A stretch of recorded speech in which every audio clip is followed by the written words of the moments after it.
మిత్రులందరికీ నమస్కారం. ఈరోజు ఈ రాష్ట్రంలో ఉన్న, ఈ దేశంలో ఉన్న యువత, ఈ దేశంలో ఉన్న పిల్లలు, ముఖ్యంగా విద్యార్థులు కానీ యువత కానీ ఒక రకమైన నిర్వేదనలో, ఒక రకమైన నిస్పృహలో, ఒక రకమైన ఆవేదనలో ఉన్న విషయం కళ్ళుండి చూడగలిగిన వాళ్ళకి, మనసుండి అర్థం చేసుకోగలిగిన వాళ్ళకి, ఈ దేశంలో జరుగుతున్న రాజకీయ పరిణామాలు విశ్లేషిస్తున్న ప్రతి ఒక్కరికి కూడా స్పష్టంగా అర్థమవుతూ ఉంది. ముఖ్యంగా ప్రభుత్వాలలో ఉన్న వాళ్ళకి ఈ విషయం ఇంకింత బలంగా అర్థం కావాల్సిన అవసరం, అర్థం చేపించాల్సిన అవసరం కూడా మనందరి మీద, ఈ సమాజంలో బాధ్యులుగా మనందరి మీద కూడా ఉంది. ప్రతి సందర్భంలో యువతని ఒక ప్రచార అస్త్రంగా, వారి కష్టాలను ఒక రాజకీయ అంశంగా మలుచుకోవడం, వారిని వాడుకోవడం, ఎన్నికల గండం దాటిన తర్వాత వారిని నట్టేట ముంచడం అనేది ఒక ఆనవాయితీగా ముఖ్యంగా కాంగ్రెస్, భారతీయ జనతా పార్టీలకు మారిపోయింది. వాళ్ళ ఈ రాష్ట్రంలో ఉన్న కాంగ్రెస్ ప్రభుత్వం ఏదైతే ఉన్నదో ఎంత ప్రచారం చేసింది, ఎంత హడావిడి చేసింది, గతంలో బీఆర్ఎస్ ప్రభుత్వం ఉన్నప్పుడు ఎంత ఆవేశపడ్డది యువత విషయంలో మీ అందరికీ తెలుసు. కానీ ఇవాళ విచిత్రమైన పరిస్థితి రాష్ట్రంలో. ప్రచార సభల్లో మాత్రమే కాదు, రాష్ట్ర అత్యున్నత సభ, చట్టసభ, అసెంబ్లీలో జాబ్ క్యాలెండర్ అని చెప్పి డిక్లేర్ చేశారు, విడుదల చేశారు. మా అందరికీ, మేము ఎమ్మెల్యేలుగా ఉన్నాం, మా అందరికీ కూడా క్యాలెండర్ను పంచారు. మేము అదే రోజు చెప్పాము, ఇది జాబులు లేని జాబ్ క్యాలెండరు, ఇందులో ఏమీ లేదు అని చెప్తే కూడా లేదు లేదు లేదు మీకు తెలియదు, మీరంతా కావాలని మా మీద బట్టగాల్చి మీదేస్తున్నారని చెప్పి మరి ఆ రోజు మా మీద దుమ్మెత్తిపోసే ప్రయత్నం చేసినారు. సరిగ్గా ఇప్పుడు 2 ఏళ్ళు అయింది శాసనసభలో జాబ్ క్యాలెండర్ విడుదల చేసి, 2 సంవత్సరాలు గడిచింది. సరే, వీళ్ళ డిక్లరేషన్ల పేరిట యూత్ డిక్లరేషను, విద్యార్థి డిక్లరేషను, ఈ డిక్లరేషను, ఆ డిక్లరేషను అని బిల్డప్ ఇచ్చి ఢిల్లీ నుంచి పెద్దవాళ్ళని తీసుకొచ్చి కూడా మీటింగ్లు పెట్టి ప్రచారంతో ఊదరగొట్టారు. సరే, ఆ సభలు పనికిమాలిన చెత్త సభలు అనుకున్నా, వాళ్ళు పెట్టిన సభలు కేవలం ఓట్ల మాయ కోసం చేసిన సభలు అనుకున్నా, చట్టసభల కన్నా గౌరవం ఉండాలి కదా. మీ చెత్త సభల్లో పెట్టిన వాటికి ఎట్లాగో హామీలకు దిక్కు లేదు, కానీ చట్టసభల్లో పెట్టిన క్యాలెండర్ కూడా దిక్కు లేకపోతే మరి వాళ్ళ ఏ రకంగా ఈ రాష్ట్రంలోని యువత మరి ఈ ప్రభుత్వాలను విశ్వసించాలి అనేది మన ముందున్న ప్రశ్న.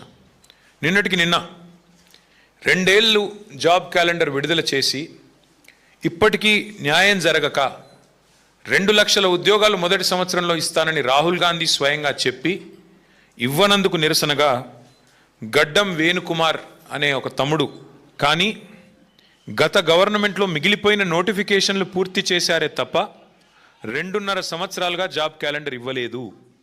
జాబ్ క్యాలెండర్ ద్వారా ప్రతి సంవత్సరం నోటిఫికేషన్ విడుదలైతే నిరుద్యోగులకు ఈ దుస్థితి వచ్చేది కాదు అని చెబుతూ, మా మధిర నియోజకవర్గం పరిస్థితి చెప్తున్నాను, డిప్యూటీ సీఎం గారు జోక్యం చేసుకోవాలి అంటూ మొత్తం వివరంగా దాదాపు 2 పేజీల లెటర్. ఈ మాట, ఇంకా ఆయన చెప్పిన మాట, డిప్యూటీ సీఎం బట్టి ఈ నోటు, ఈ సూసైడ్ నోటు డిప్యూటీ సీఎం బట్టి విక్రమార్క గారికి, సీఎం రేవంత్ రెడ్డి గారికి, రాహుల్ గాంధీ గారికి చేరే వరకు షేర్ చేయండి అంటే తన ఆవేదనను వ్యక్తపరుస్తూ ఆ తమ్ముడు మాట్లాడిన మాటలు నిన్న ఆసుపత్రిలో చావు బతుకుల మధ్యన కొట్టుమిట్టాడుతూ ఇప్పుడు స్టేబుల్గా ఉన్నాడని తెలుస్తుంది. సంతోషం. ఏం మాట్లాడాడు కూడా ఒకసారి వినండి మీరు.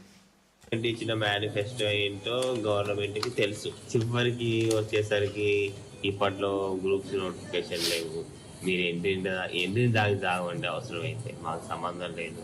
ఆయన మాట్లాడే ప్రతి మాట కూడా ఎట్లుందంటే వ్యతిరేకమే. కానీ ఎస్ఐ కానిస్టేబుల్ నోటిఫికేషన్లు ఇచ్చారు, ఏ నిరుద్యోగులు అవి సంతృప్తి పరచలేదు. అది కూడా ఈ లెటర్లో రాశారు, సంతృప్తి పరచలేదని.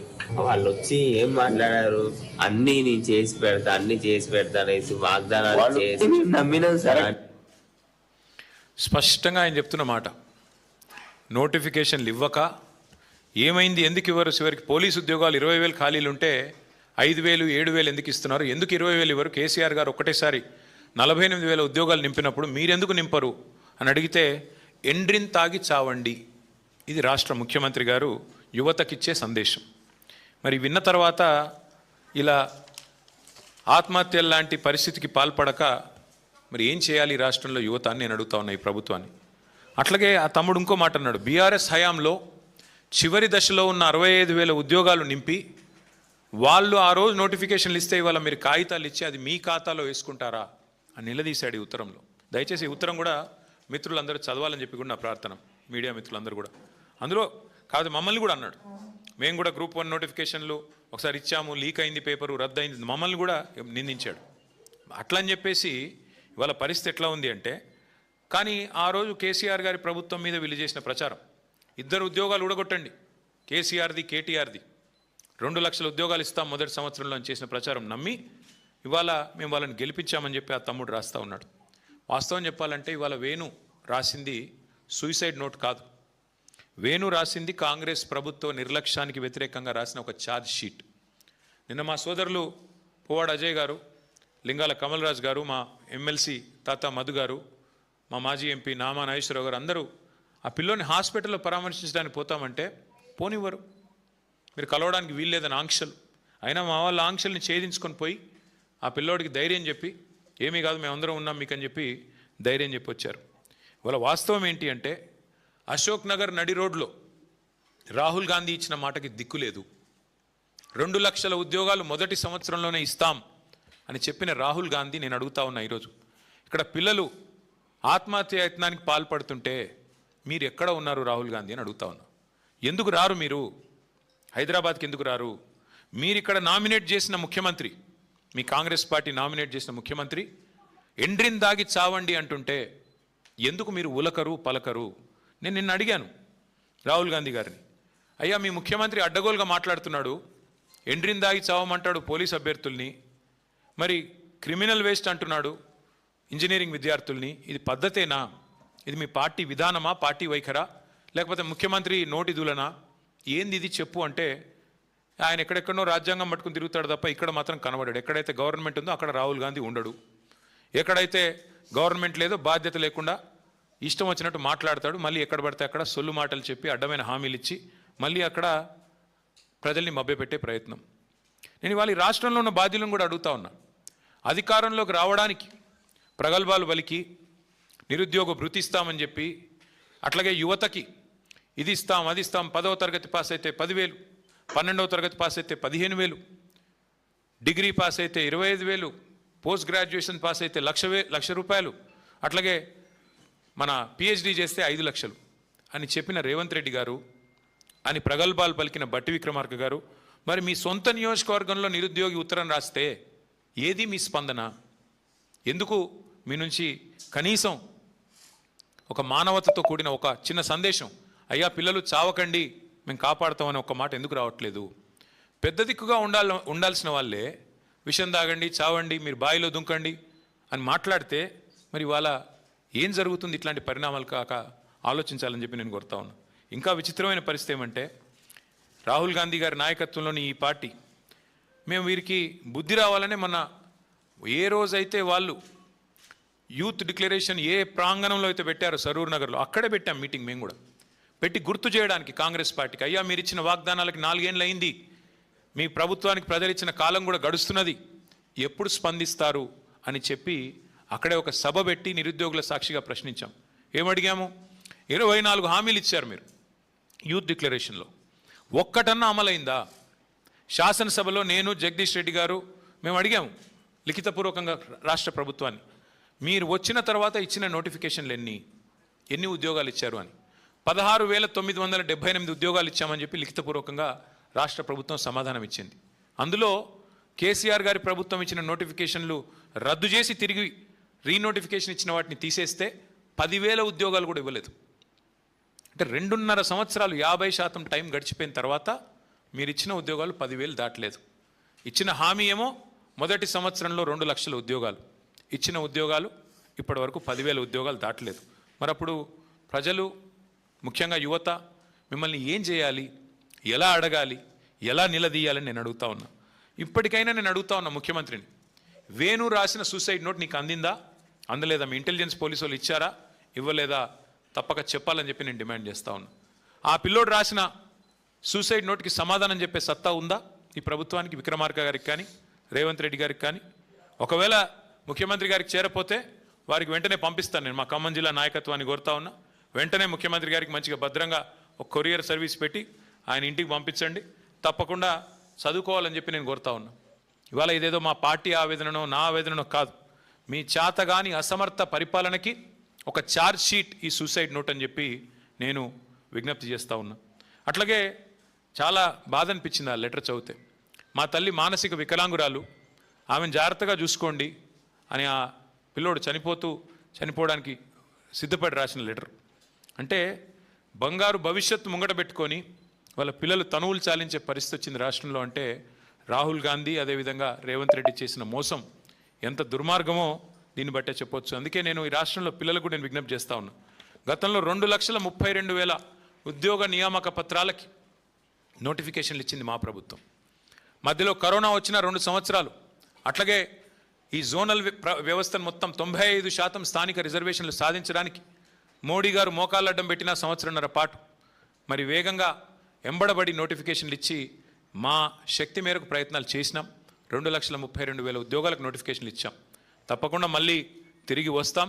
మళ్ళీ యువతకి తప్పకుండా ఈసారి పటిష్టమైన కార్యాచరణతో పూర్తి స్థాయి పకడ్బందీ ప్రణాళికతో మేమే మళ్ళీ తిరిగి ఉద్యోగాలు కూడా ఇచ్చే బాధ్యత మాది. దయచేసి తనువులు చాలించకండి, దయచేసి బలవన్మరణాలకు పాల్పడవద్దని చెప్పి కూడా యువతకి నా విజ్ఞప్తి. అట్లాగే రాహుల్ గాంధీ గారు ఢిల్లీలో తెగ పోజులు కొడుతున్నారు. అక్కడ ప్రధానమంత్రి గారి ఇంటి ముందుకెళ్ళి ధర్నా చేసినట్టు, ఏదో కొత్త తరం పిల్లల కోసం వాళ్ళ ఆందోళనకి ఈయన మద్దతు పలికినట్టు చాలా పోజులు కొడుతున్నారు. నేను రాహుల్ గాంధీ గారిని అడుగుతా ఉన్నా, మరి మీ ముఖ్యమంత్రి గారు ఇవాళ ఈ రాష్ట్రంలో ప్రతి సంవత్సరం గ్రాడ్యుయేట్ అయ్యే ఇంజనీర్లను పట్టుకొని క్రిమినల్ వేస్ట్ అని మాట్లాడుతుంటే ఎందుకు ఉలకవు పలకవు? వాస్తవం ఏంటి రాహుల్ గాంధీ గారు? వాస్తవం ఏంటి అంటే ఇవాళ ఈ రాష్ట్రంలో కనుక మీరు చూసినట్టయితే మీకు దమ్ము లేదు. ఈ రాష్ట్రంలో మీ ముఖ్యమంత్రికి కానీ మీకు కానీ పిల్లల ముందుకు వచ్చి మాట్లాడే పరిస్థితి లేదు, మీకు దమ్ము లేదు. చేసింది మోసం కాబట్టి. ఇంకా దారుణం ఏంటంటే వేరే రాష్ట్రాల్లో అక్కడ లాఠీ చార్జ్ జరిగినా ఇంకోటి జరిగినా అక్కడ రాహుల్ గాంధీ గారు ఆగమేఘాల మీద పరుగులు పెట్టిపోతూ ఉంటారు. కానీ ఆయన కాంగ్రెస్ పార్టీ పరిపాలిస్తున్న రాష్ట్రంలో మాత్రం ఎక్కడ కూడా ఉలకడు పలకడు. లాఠీ చార్జ్ అయినా, ఉరికిచ్చి కొట్టినా, ఎండ్రిని దాగమని చెప్పినా, అట్లాగే మరి ఇప్పుడు పిల్లల చివరికి సూసైడ్ నోట్లు రాసినా రాహుల్ గాంధీ గారిలో చలనం లేదు. ఒకటి మాత్రం వాస్తవం, ఇవాళ నిజంగా చెప్పాలి అంటే ముఖ్యమంత్రి క్రిమినల్ వేస్ట్ అన్నాక మేమందరం బాధపడ్డాం. ఎందుకు? ఇదే ఇంజనీర్లు కదా ఇవాళ తెలంగాణలో చదువుకున్న ఈ పిల్లలే కదా ఎక్కడో అమెరికాలో కూడా రాణిస్తూ ఉన్నారు. ఎక్కడో అమెరికాలో ఐటీ రంగంలో ఇవాళ మన పిల్లలు ప్రపంచాన్ని శాసిస్తూ ఉంటే ఆ ఇంజనీర్లను పట్టుకొని ఇవాళ తెలుగు రాష్ట్రాల పిల్లలందరూ హైదరాబాద్లో చదువుకున్న వాళ్ళు లక్షల మంది ఉన్నారు అమెరికాలో. వాళ్ళందరూ క్రిమినల్ వేస్టా? వాళ్ళు చదువుకున్న డిగ్రీలు నిష్ఫలమా? ఏది క్రిమినల్ వేస్టు? 89 కేసులు, అత్యధిక క్రిమినల్ కేసులున్న వ్యక్తిని ముఖ్యమంత్రి చేయడమే క్రిమినల్ వేస్ట్.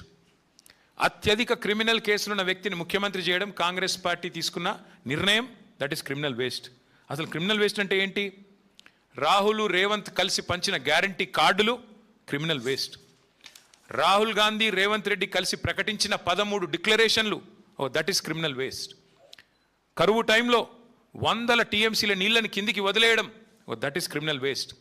ప్రగతి భవన్ ఉండంగా రెండో Jubilee hills palace, body palace ఏదో కట్టాడు కదా 200 కోట్ల రూపాయలతో, దట్ ఈస్ క్రిమినల్ వేస్ట్. రాష్ట్రంలో గ్యారంటీలకు పైసలు లేవు, అమలు చేయడానికి డబ్బులు లేవు అంటూ బుకాయిస్తూ మరొక వైపు 200 కోట్లు ఖర్చు పెట్టి అందాల పోటీలు పెట్టడం, దట్ ఈస్ క్రిమినల్ వేస్ట్. అట్లాగే మెస్సీతో ఫుట్బాల్ మ్యాచ్ అని చెప్పి 100 కోట్లు తగలబెట్టడం, దట్ ఈస్ క్రిమినల్ వేస్ట్. కేవలం ఇవాళ బీఆర్ఎస్ నేతలను తిట్టడానికి, మా నాయకుడు కేసీఆర్ గారిని తిట్టడానికి మాత్రమే ప్రజల డబ్బుతో బహిరంగ సభలు పెట్టడం క్రిమినల్ వేస్ట్. అసలు రాష్ట్రానికి రేవంత్ రెడ్డి అనే ఒక సన్నాసిని ముఖ్యమంత్రి చేయడమే పెద్ద క్రిమినల్ వేస్ట్. ఇది వాస్తవం. ఇవన్నీ పక్కకు పెట్టి వాళ్ళ రాహుల్ గాంధీ గారు ఏదేదో మాట్లాడుతున్నాడు.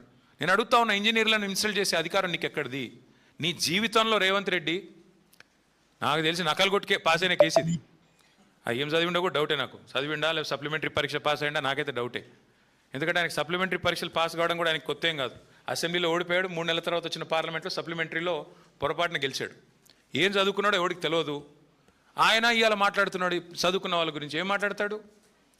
ఆయనకంట తెల్ల కాగితం మీద అంట పిల్లలకి రాయడం రాదంట.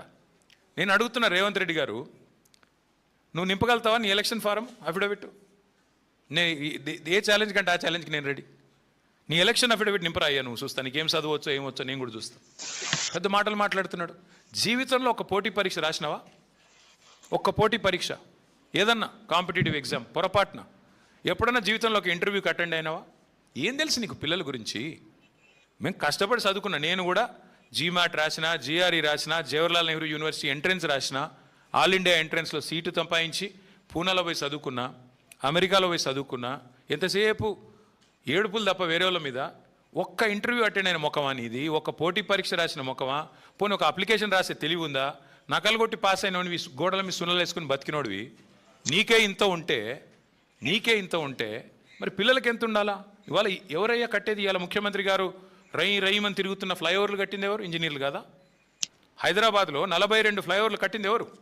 ముఖ్యమంత్రి కూర్చుంటున్న సచివాలయ భవనం కట్టింది ఎవరు? తెలంగాణ ఇంజనీర్లు కదా. ఇవాళ మీరు కదా ఇప్పుడు ఈ నిమిషం మనం మాట్లాడుతున్న ఈ నిమిషంలో ఎల్లంపల్లి నుంచి పైకి రివర్స్ పంపింగ్ ద్వారా ఇవాళ నీళ్లు లిఫ్ట్ చేస్తూ ఉన్నాం ఎస్ఆర్ఎస్పికి.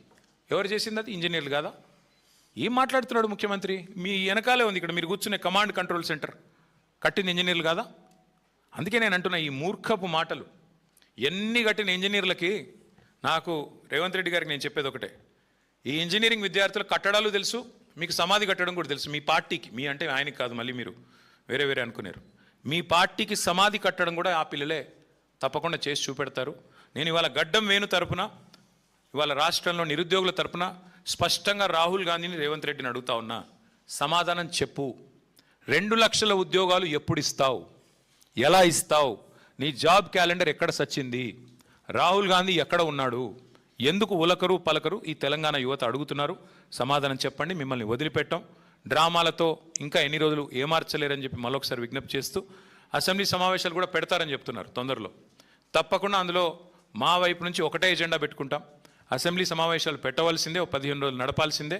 ఆ 15 రోజుల్లో తప్పకుండా తెలంగాణ యువత ముఖ్యంగా ఏదైతే ఇవాళ ప్రశ్నిస్తున్నదో 2 లక్షల ఉద్యోగాల గురించి, తప్పకుండా దాని ఒక ప్రధాన అంశంగా, ప్రధాన ప్రతిపక్షంగా మేము పట్టుబడతాం, ప్రభుత్వాన్ని నిలదీస్తామని చెప్పి కూడా యువతకి విజ్ఞప్తి చేస్తూ, దయచేసి ఎవరు కూడా తనువు చాలించవద్దని, దయచేసి ఎవరు కూడా ఆత్మస్థైర్యాన్ని కోల్పోవద్దని మళ్ళొకసారి ప్రార్థిస్తూ మీ అందరికీ ధన్యవాదాలు.